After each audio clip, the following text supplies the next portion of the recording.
Zeveron versus, oh my god, I love this name, Tryandesaurus REKTS, REKTS. Now, that's probably the best name for a team. Zeveron is definitely a mishmash of some of the former pros, some of the most free agents, but they all came together nicely under a banner. They've been putting up really good results. They nearly took the series back in WCA on the qualifiers to advance, but we had a different meta kind of happen the next day. So we're going to sweep that under the rug. Just suffice it to say, we all know the strength of Zeveron. I'm really curious to see what Tryandesaurus REKTS can actually do for us here, and you're just going to be laughing all day about that. I'm going to lose myself. So let's get to the draft. All right, so we've got Tryandesaurus REKTS versus the Zeveron on the blue side, and I believe that would be Zeveron getting their first pick, first ban. So that would be a first ban on Illidan. Oops. Which is no? Nope, you're quite right. Okay. So the fact that Illidan getting banned out, of course, this is Cursed Hollow. Just don't want to give him that mercenary ability to kind of run around and pick up all those mercenary camps, as well as just team fight potential. So incredibly strong. We've seen Illidan's wrecked face today. We've seen them lose. He's just overall a really good pick. That's you cannot really ignore. So if it's not a Zeratul ban, it's going to be an Illidan ban and vice versa. You're probably going to see the other one picked. But at the same time, we also just saw the power of the Vikings and their soak, and Zeveron's saying, we're not going to deal with anything like that. So Tryandesaurus REKTS said we're not going to do anything with that. So they're out, and Zeveron's first pick is going to be the lovely lady in the hood, Jaina.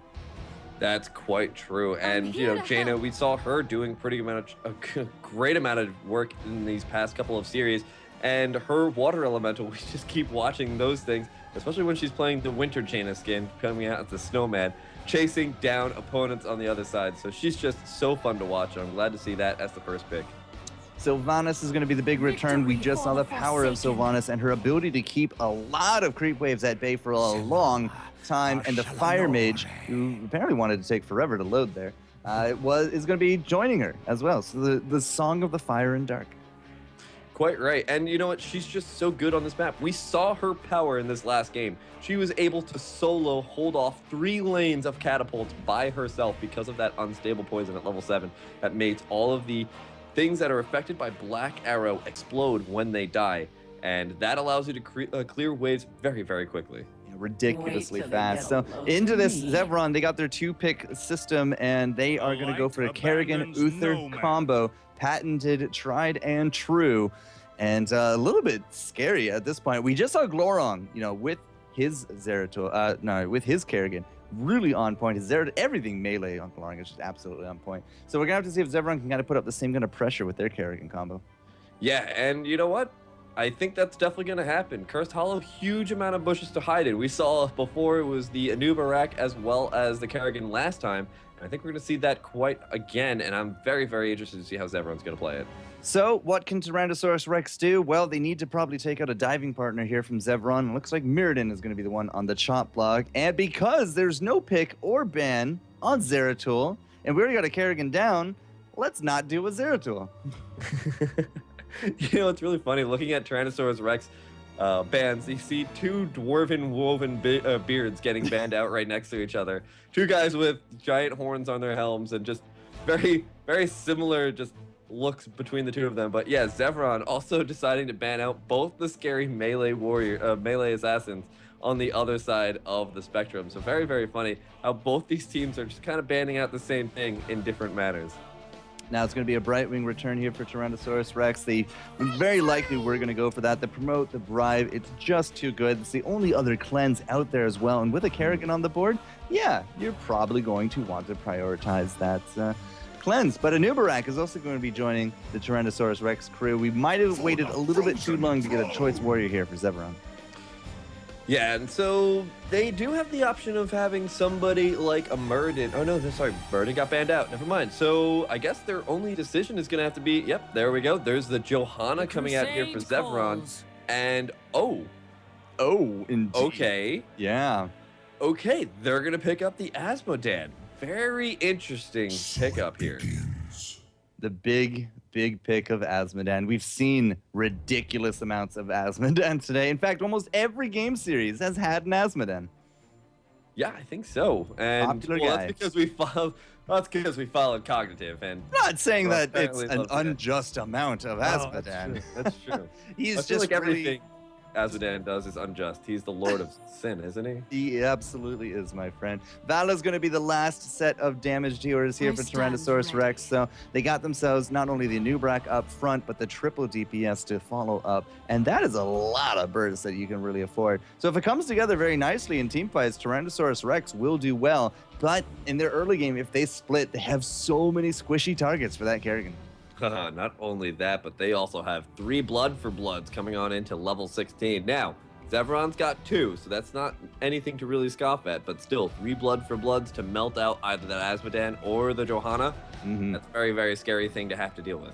Absolutely, sir. So we're going to be jumping into the game here as we get it going, ladies and gentlemen. Cursed Hollow, game 1 of the deciding matches. Zeveron and Tyrannosaurus Rex, only one of them can move forward to BlizzCon for the top 8 next weekend to determine the seeds for the regionals. But it's going to be a heck of a fight, no matter how you cut it. That is quite true. So let's get on into this match. Have you got the replay already loaded up here, buddy? I'm getting to the 0 point, yeah. 0 point. Remember, 0 at the top of the map. Okay, I was waiting until 35 or the negative 35 second mark, but okay, that works too. Even though I told... So I'm going to be pausing here at 0 as we introduce the teams. On the left-hand side, Team Zeveron. They've made their way through the brackets here to the round of 16, and they're going to be looking to move on as best they can. Cawthon Luck, Equinox, Fury, Faye, making the 4-man death ball, and Mad Timmy. It's been a long time, friend. It has been such a long time since we saw Mad Timmy, and what a very nice mount that he's got there too. On the other side of the map, we've got Tyrannosaurus Rex, Insomnia playing the Kael'thas. We've got Pharaon on the Anubarak, Kex on the Sylvanas, Jumping Duck on the Brightwing, and down here Schnazzy on the Schnazzy Money Pig playing Vala. I'm ready to go. You at 0? I'm at 0. All right, then 3, 2, 1, play. That's not the play button. There you go. Play. I think you might have a 2-second lead on me, sir. That's fine. All right, sounds good. So either way, level 1's coming out for the talents. What do we actually see? First thing that catches the eye is Winter's Reach from Jaina. Yeah, that's actually a pretty interesting first pickup. We normally see the talent that actually increases, well, her trait, and to pick up the actual Winter's Reach is a little bit of a different choice. But look at this already. They've got a really strong long-range mechanic coming in here with the Azmodan, with everything else they've got, and then they've got the close-up personal Kerrigan Uther combo. Yep. As I said, if they go around roaming, if they solidify this Kerrigan into this early game, there's so many beautiful targets to actually choose from. But Fury's going to be the big guy here into the top. He takes out the drone just before Cawthon Luck and Equinox come into that lane. And Fury is just going to continually just condemn. Oh, I think that regen globe gave it away right there. And yeah, you can already see Tyrannosaurus Rex onto the far side, just kind of being a little nervous. Speaking of, do they actually fit? Wow, Tyrannosaurus Rex fits into my overlay. What gods? That's a long ass. The magic is real. Keck's gonna use the Haunting Wave to disengage there. Equinox did not quite land the blades after the grasp, so that's not gonna be the best of ganking, but that's okay. They're gonna be able to just kind of keep the pressure alive, and nobody's gonna get that much crazy. But Kex, though, now getting engaged. Can he use the Haunting Wave to get away at the last second? And the shield is not going to actually land. Oh! Equinox with the leap at the last second. Very well played here. And I don't think they're actually going to be able to pick him up. They're going to go right back into it. Right wing too far forward. Now Zeveron could be going down here as well, and they will. It will be a 3-man cleanup crew top. Lots of experience gained, and now all that soak going the way of the curbside, and this is going to put us a huge level ahead. Yeah, they're going to pick up that level 4 as well, so we can already see Venom coming in here. Laws of Hope coming in here for Johanna as well, so she's going to get some really, really nice burst healing for herself, as well as some really nice sustained healing. It's going to add that 5 HP a second, based on your level, if I remember correctly. And then past that, you know, double in Venom with Jaina and Kerrigan. So scary. Absolutely scary. Yeah, the double envenom as a roam, especially early on. We talk about, you know, the frail nature. The only real big beef we got here from the Tyrannosaurus Rex team is Nubarak, and even then, you can still probably CC him to death. Well, Exhibit A, I suppose, is going to be coming right down. One envenom and the leap forward. Nice stun, but it won't. Oh, yep, it won't matter. That extra range from Cottonluck really showing its colors right there. Yeah, and I guess this is the style that he likes to play, and it's a very, very good style so far, playing very well against Tyrannosaurus Rex. I'm going to keep saying that name as much as I possibly can. Yep, I get Meanwhile, Faye going to keep pushing down this mid lane, using that General of Hell, and doing a really good job of that, using that promote as well. That's going to be the bound minion at level 4 that she picked up.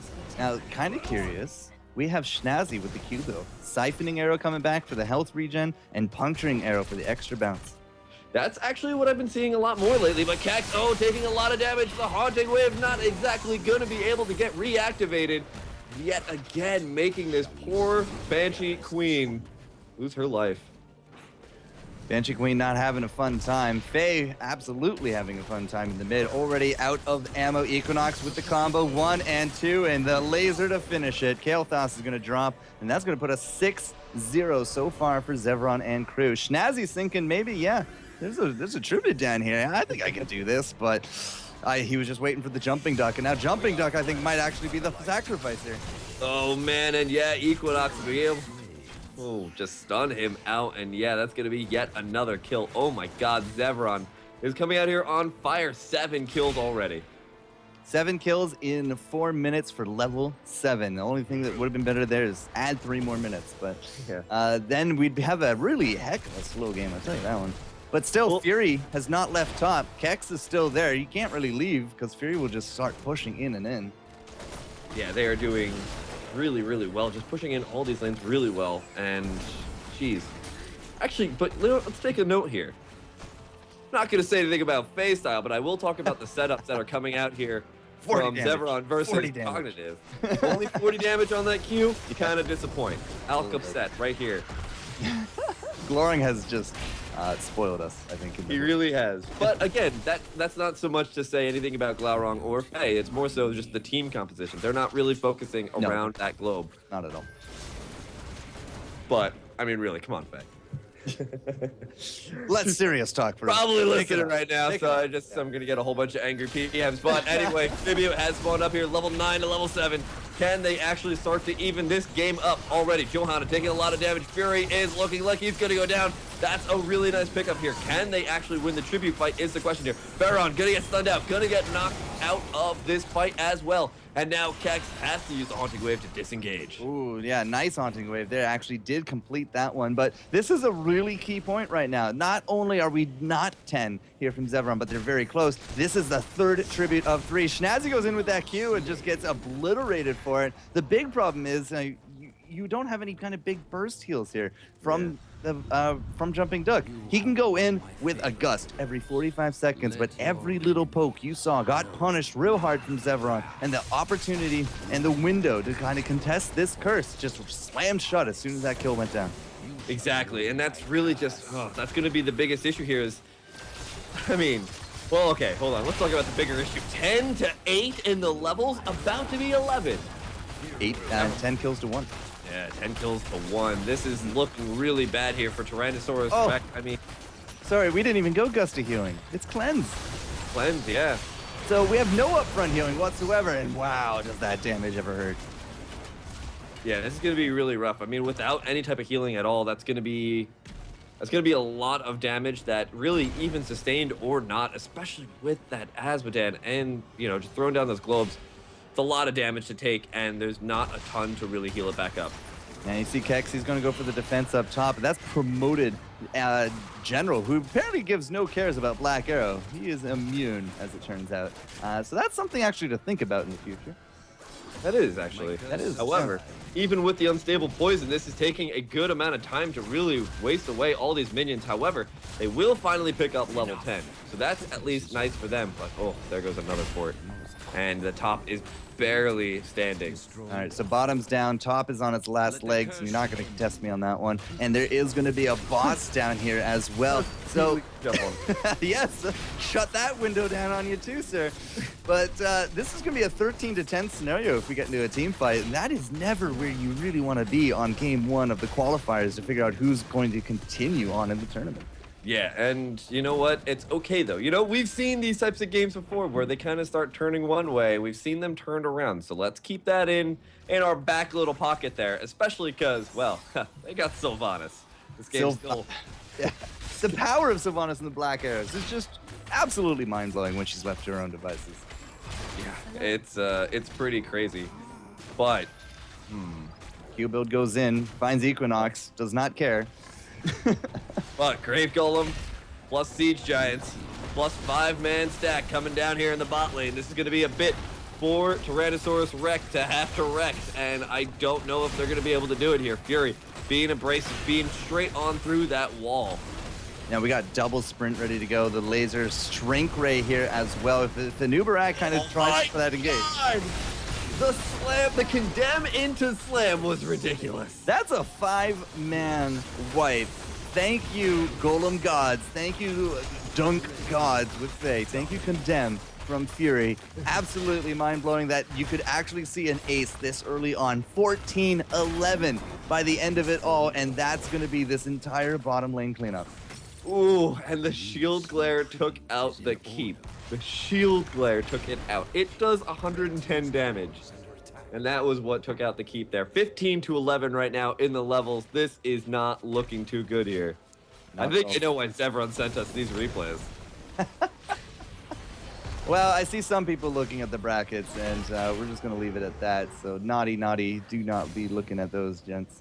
But Cawthon, Luck, and Equinox, I mean, they're just going to be scouting out this top giant golem as well. They do put the 4th tribute into their pocket, and that is, 3 up, 3 down, and a curse. And so far, that's what they're going to try again here momentarily. Yeah, and if they can possibly get that 16 over 12, oh man, they're going to be sitting in a really good spot. They've been playing extremely well, really playing to the Kerrigan strength. I mean, she roamed, she got the kills, 16 kills to 1. That last 5-man wipe solidified out the keep, and now we're going to be looking at the 16-13 split, which we have been seeing actually quite a bit here in these qualifiers. It's a perfect spot for huge aggression, especially with still so many objectives on the map like this Grave Golem. And this is really nice. I like this. They're not even going for the tribute at the time being. They're making it a question of whether or not they're going to be able to save the boss or not. Oh, the Insomnia goes down. The sprint did not. Or sorry, not the sprint. The cleanse did not save him. Him. That's the one I was looking for. Is there actually a cleanse from the Brightwing? There was a cleanse. He was unstoppable for a couple of seconds, but didn't save. A couple of the wrong seconds, as it turned out. It seems so. Yeah, we're going to just basketball dunk that top way. Faye with the laser here. There is still a tribute. Verum, come on, chop. Go, let's go get it. But, I mean, as soon as that's going to be done anyways, it's going to be the defense of the top lane because we have another boss coming down through that lane. And now you see the big rotation. It's going to go right through, right by these keeps. And finally, there we go. Schnazzy, we'll put that in the pocket. All right, so they're going to get their tribute. Unfortunately, though, we're seeing... Oh, man, it looks like the Brightwing's going to get engaged upon, and jumping is not going to be jumping right now. He's going to be laying down in the ground. Jump around. About 6 feet. Because he's gotten taken down in this past game, and oh, the promoted catapults are pushing the pressure on this core. And Insomnia is the only one defending top. Finally, Schnazzy's going to come out here as well. They waited way too long to pick up that tribute. You needed to pick it up as soon as you knew they were at that boss, because there's not going to be any kind of rotation. Because it was so late, that's how they got the kill on top of Jumping Duck. And I'm actually really surprised that they didn't get more for that either. But still, the top boss draws the defense there. They take out this mid keep, and this is just going all aces so far for Zeveron. Yeah, they've got 17-13 right now. They're even feeling cheeky enough to go straight on in here. And they've got those promoted catapults. Oh my god, 3 people immediately get eliminated. That was quick. Heck, gonna get cleansed at the last second to be able to get away there, but that's okay, because the core is still gonna go down. Zeveron takes game number 1. Absolutely fantastic first match from them. Zeveron really showing their strength, that they can get down and dirty with the big boys here. And I mean, that performance, I think that might have been our fastest game we've seen today. think it was. That almost, well, okay, so Cloud9 Maelstrom almost took Tomb of the Spider Queen in like 10 minutes, if you remember correctly. Almost. Yeah, they brought it to 28% at the level 13 mark, but they didn't finish it off. No. You know how almost works in victory? It doesn't. It get doesn't. victory or you don't. So, but that was no almost there. No, sir. That was a victory in 11 minutes and 46 seconds. Zeveron taking an incredibly confident game number 1 there.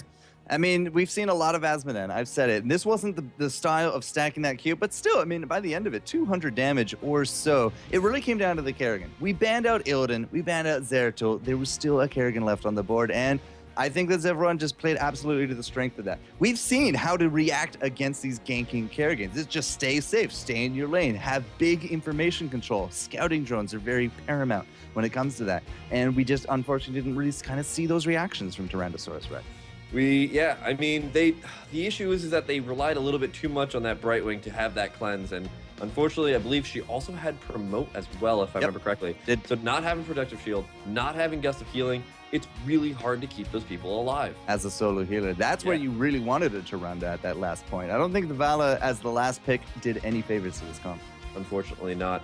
However, we're going to see Zeveron take the first game against their opponent. Do we want to just move on to the second bands, or do we want to go to a quick break? Well, quick break, set it up, and when we come back, game number 2, ladies and gentlemen, because, you know, this is a best of 3. We've seen the comebacks. I'm really hoping for an epic game number 3 coming out this way, but it's up to Tyrannosaurus Rex to show us the way, and when we return, we'll see if they can do it. Stay tuned.